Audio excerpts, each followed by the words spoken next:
E aí, pessoal, aqui é Gai Gaia e hoje vamos falar de um dos monstros mais terríveis de todos os tempos de RPG, que é o Beholder. Enquanto analisamos essa expansãozinha, o SR, de Old School, que fala sobre as variações dos monstros. E tem alguns tópicos que eu gostaria de falar nesse vídeo. Um é sobre o monstro em si, o Beholder, minha experiência com ele, por que ele é tão interessante. E outro tópico a falar, mostrar até que coisa, como você pode criar monstros derivados em seus jogos sem ferir marca registrada. Mas, como sempre, se você gosta desse tipo de conteúdo, siga o canal, entre no meu servidor do Discord, no meu WhatsApp, no meu grupo do WhatsApp, etc. Siga no Instagram, por aí vai. Então, o que falar? É, Antes, vamos deixar coisa chata e engraçada de fora. Beholder é um dos poucos monstros que são marca registrada em D&D. E aí, como é que você vence essas questões de marca registrada? Você, primeiro, não pode usar o nome Beholder. Então, os caras aqui eles utilizaram Big Eye Chungus, que seria tipo. é, Seria grande olho boludo ou rechonchudo, uma coisa assim. Porque, e desde que não seja literalmente o mesmo tipo de desenho de D&D, e você não use o mesmo nome, você pode usar variantes. É por isso que cenários como Tormenta possuem os observadores, que são basicamente beholders. E é por isso que outros universos, outros cenários utilizam monstros que são olhos com bocas flutuantes, porque não são formas muito simples e que você não pode registrar boca com olho. Eu não sou aqui um advogado, viu? Eu posso estar errado, mas de qualquer forma é uma estratégia interessante para você trabalhar sobre os beholders. Esse aqui é um material legal porque ele discute sobre beholders e mais do que isso, discute a presença cultural deles e os vários tipos de beholders. Para quem não conhece, é difícil não conhecer, esse é realmente um dos monstros mais famosos que existem de RPGs.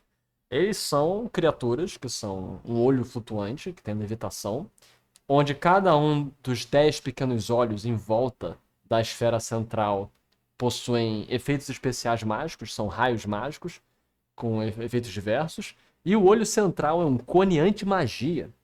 Então, essa é uma das criaturas mais perigosas que existem em todos os RPGs.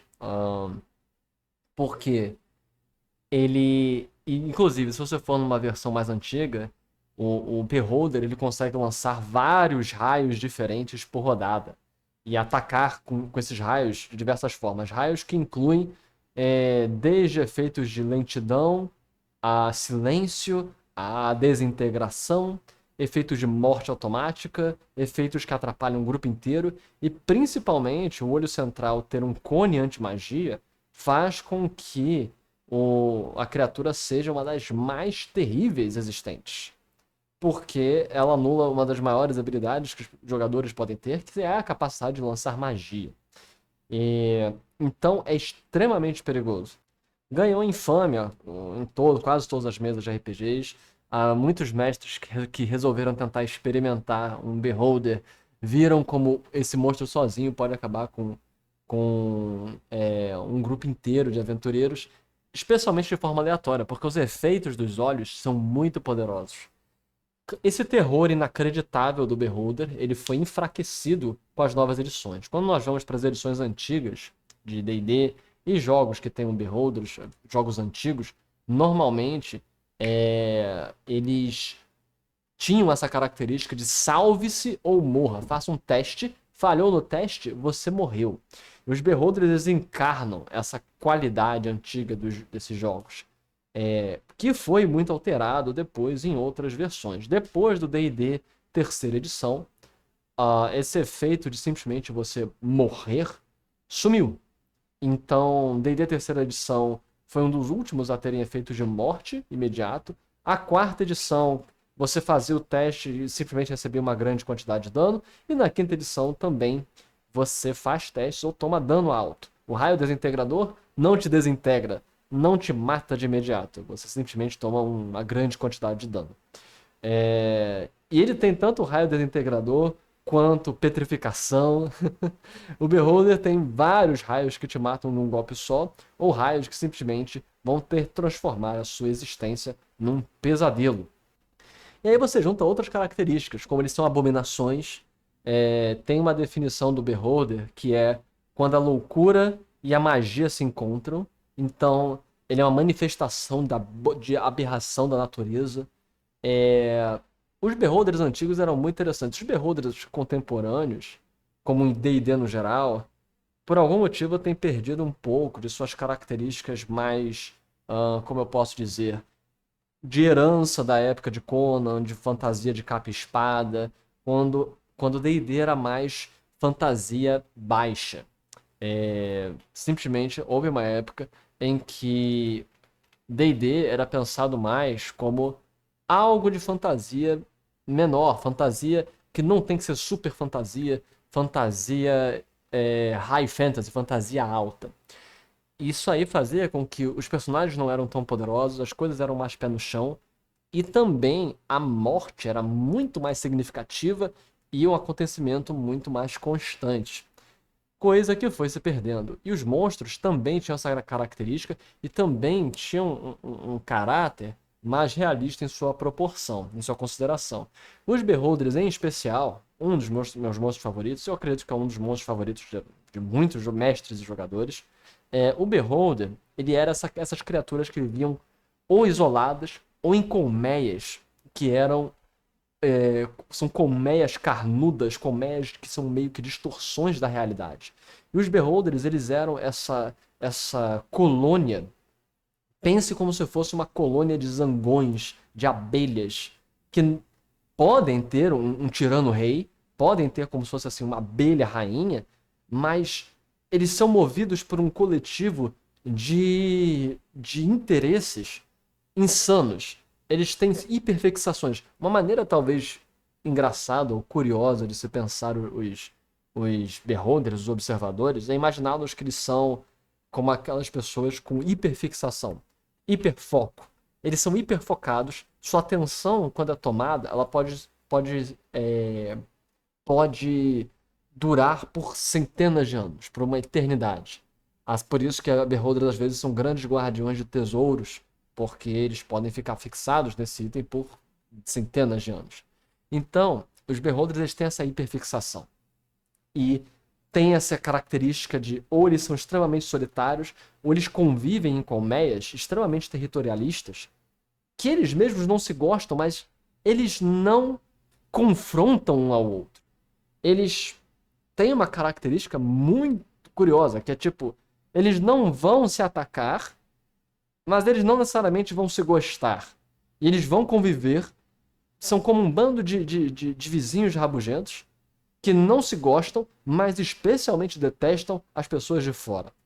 Então é muito engraçadinho. E há uma história, existia uns livros antigos de D&D, onde eles descreviam profundamente os monstros e para você jogar com esses monstros. Isso na época de AD&D. E tem um dos livros mais famosos é o I, Tyrant, Eu Tirano, que é toda a anatomia e a sociedade dos Beholders.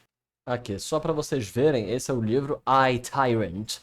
E vocês veem, só pela capa, dá para perceber como o jogo era diferente, como eles levavam mais a sério, mais de forma realista.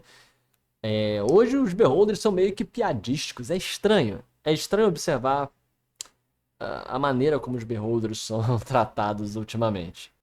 E uma coisa engraçada é o título, que é I, Tyrant. I é eu em inglês, eu tirano, mas também os Beholders são conhecidos como os tiranos oculares. I, Tyrant. I com E-Y-E. Então, I de olho.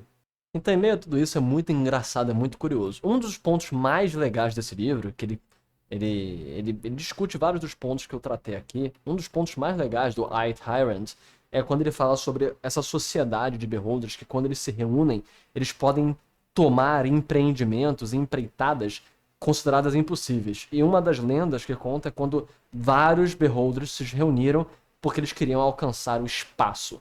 Eles se reuniram, lutaram, conseguiram chegar a uma conclusão E aí eles inventaram uma viagem espacial. E na sua nave diferenciada, eles se jogaram contra o espaço selvagem, que é o cenário de Spelljammer, que é um dos cenários mais antigos e curiosos de D&D. E a raça dos Beholders, ela se jogou por pura insanidade e ambição lunática de querer alcançar as estrelas. E eles se tornaram uma das raças que viajam pelo espaço e são extremamente perigosos porque eles são muito caóticos. São muito caóticos e as naves deles são basicamente Cthulhu. Eles vão contra as leis naturais. E é engraçado porque você tem os Illithid, que são basicamente o Cthulhu desse mundo, mas o Cthulhu verdadeiro é o Beholder. E quando eu quero falar de Cthulhu, são entidades que confrontam a sanidade. Confrontam a mera existência deles e a conversa e o conviver com esse tipo de monstro, de criatura, afeta a sanidade dos outros seres, porque é extremamente lunático, incerto, caótico, desprovido de padronização. Tanto que é dito que nenhum Beholder é igual um ao outro. Cada Beholder é diferente em algum detalhe. Todos os Beholders são manifestações do caos, da insanidade, da loucura e da magia. Claro, estamos falando do Beholder clássico. Eu nem sei como são os Beholders contemporâneos, porque eu nem me importo. Porque muito de D&D foi esvaziado do da coisa mais crua e grotesca que eu acho que era interessante e que outros cenários acabaram bebendo. Até o Warhammer está ficando mais desprovido de virulência, de força, de impacto ao longo dos anos. Retornando ao livro de PDF, o PDF dos Beholders, esse livro explica muito bem algumas características. Por exemplo, aqui porque eles estão explicando porque cada um dos olhos tiranos, dos Beholders, são um bando de babacas. E eles são. Os Beholders você pode conversar, você pode lidar, mas o Beholder mais são vai ser um enorme babaca. E os menos sãos serão completas esferas desprovidas de ordenamento e que você não vai conseguir lidar. Então, uma característica muito importante, todos eles são extremamente narcisistas. Narcisistas crônicos, o universo gira em torno deles. E eles são extremamente desgostosos, eles são mesquinhos, eles são inconstantes, caprichosos, volúveis, você não pode lidar com eles. Eles são tiranos, eles se veem como os donos do mundo. Eles se odeiam e odeiam principalmente os outros. O melhor que alguém pode fazer é servi-los. Então, é muito interessante. Outra coisa, eles são a manifestação encarnada do estranho, do que não pertence ao lugar em que você está. Não existe um Beholder que simplesmente se adaptou.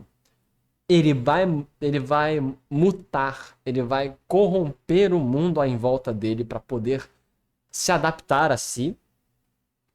E o mundo nunca irá aceitá-lo pelo que ele de fato é, que é uma mácula da realidade. Então, tudo isso mostra a incrível complexidade dos Beholders. E eu sugiro, quem nunca utilizou um Beholder, tem que ir com cuidado, muito cuidado, porque, novamente, um único Beholder pode destruir uma campanha. Um único Beholder é um vilão suficiente, final. Um Beholder pode matar dragões. Tudo uma questão de sorte. Se o dragão falhar no teste, o dragão morre. Então, um único Beholder, ele é uma das criaturas mais perigosas e poderosas de todos.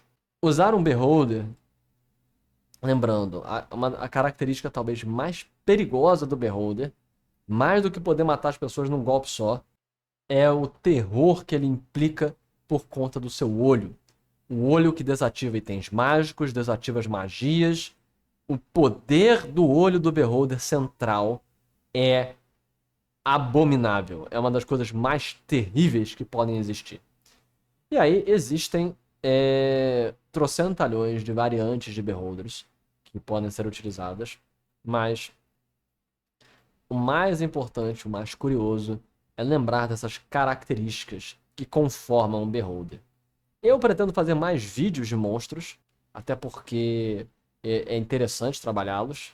E eu quero lembrar aqui, tem talvez um dos melhores demonstrações do terror de um Beholder que existem, eu acredito, é no antigo jogo de Baldur's Gate 2. Em Baldur's Gate 2, tem determinado momento que você vai parar numa colmeia de Beholders. Tem alguns momentos que Beholders aparecem. Uma das coisas assim. Em um determinado momento, um dos Beholders é adorado como um deus. No meio de uma cidade, oculto de todos, de tudo e todos. E esse Beholder adorado como um deus, você tem que despertá-lo e fazê-lo aparecer. E ele é terrível. Ele é um monstro de nível alto que aparece numa parte relativamente baixa da campanha. Ele é basicamente um boss secreto. E aí tem um momento em que você vai para uma colmeia de Beholders no jogo.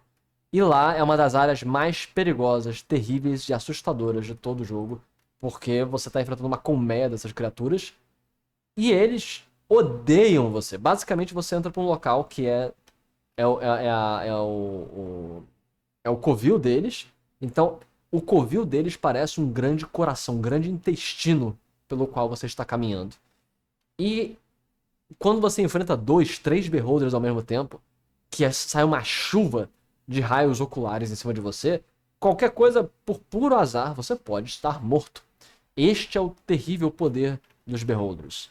E eu tenho uma aventura clássica da época da Dragão Brasil, que é um cara que é transformado num Beholder e ele sem querer começa a fazer cagada pelo mundo, porque ele é um Beholder, ele não controla os olhos, porque ele foi transformado em um, e ele tá sempre pedindo desculpas. Oh, desculpe por estar, ele tá matando as pessoas. Então ela é meio cômica e meio curiosa, mas é uma aventura clássica da época da Dragão Brasil.